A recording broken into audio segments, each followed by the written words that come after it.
Hi guys, so I have a package here. Ito yung mga items na, Barbie items na in-order ko nung July from Ireland. Bali, ngayon siya dumating, binagsak siya nung seller sa Cebu, saka mag-anak niya sa Cebu, bago maipaship sa akin. So, from Ireland, dumaan pa to ng Cebu, and then, ito na siya. Yun, July ko pa siya in-order, during nung, Barbie movie, nung hype ng Barbie movie. So, since sa ibang bansa siya galing, medyo natagalan siya dumating, tsaka may kasabay pa siyang iba, para tipid sa, sa shipping. So, ayun, let's open it!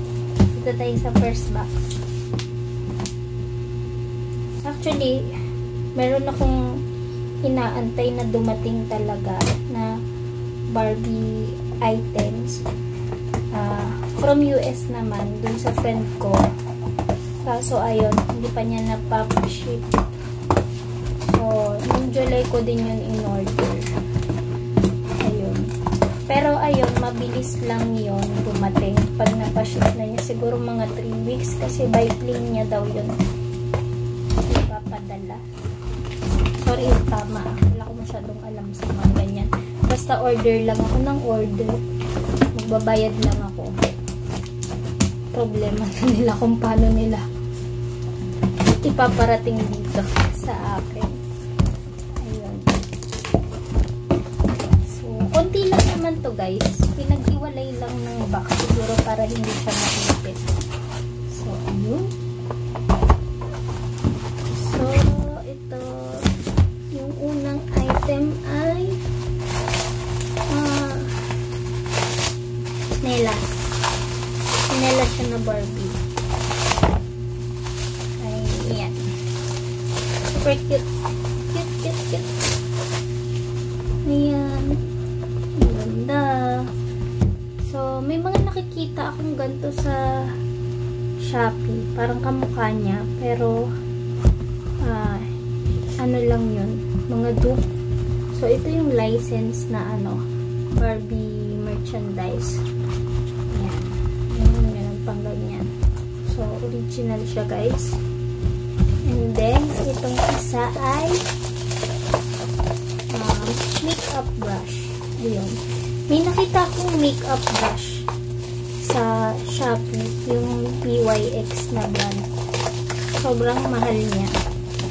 Actually, mura lang yun. Kaso, inord na ng ibang tao. Tapos, nire-resell na nila ng sobrang overpriced. Kaya, ayun. Nung nakita ko to, yun. Nag-order agad ako. And then, dito na tayo sa second box. Yeah. Hirap buksan.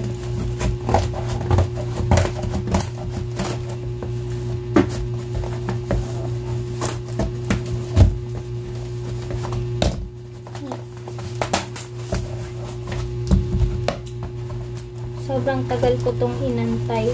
Alam nyo ba, nung July, nung hype na hype yung Barbie, yung sa Forever 21, isa ako sa nakipag-unahan din bumili ng mga items nila. Nakabili ako nung swimsuit, tapos 2 top, tsaka isang yung platform na slippers. Kaso, ayun talagang sobrang nalungkot ako that time kasi nung naglipat kami dito, yung slippers ko nawala, twice ko pa lang siya nagagamit, and since limited edition nga siya, wala na akong mabibilan ulit ng ganun. Kaya sobrang sama talaga ng loob ko nun. Parang 3 nights ako nag-iiyak nun dahil doon. Ganun, kasi sobrang gusto ko yung item. Tsaka yun nga, talagang pag-release nun dito sa Pilipinas, bumili agad ako kasi parang 2 days pa lang na sold out na lahat. Na sold out na mostly ng magagandang Barbie merch sa Forever 21. Kaya ayun. Sad. Kung sino man meron, yung pink na platform wedge, size 6, baka gusto niyong ibenta. Charot. And then, ito, yung isa pang in-order. Ganda. makeup. Lalagyanan ng makeup. Actually, ito, in-order ko to. Tapos, kaka-order ko lang din ng lagayan ng makeup. Nakalimutan ko na may ganito pala ako. Pero anyway, kasi yung isa kong in-order, masyado siyang malaki. So, pang big events talaga. Tapos, pag may assistant ako na magbibit-bit. Ito, since smaller siya, so, pag yung ako lang mag-isa, pag wala akong assistant, pwedeng ito lang yung dadalhin ko na mga makeup. Ganito lang karami. Yung kasya lang dito. Ayun. Tapos, meron pa siyang extra pouch sa loob. Ang cute, diba? Ayan. So, ayun lang po.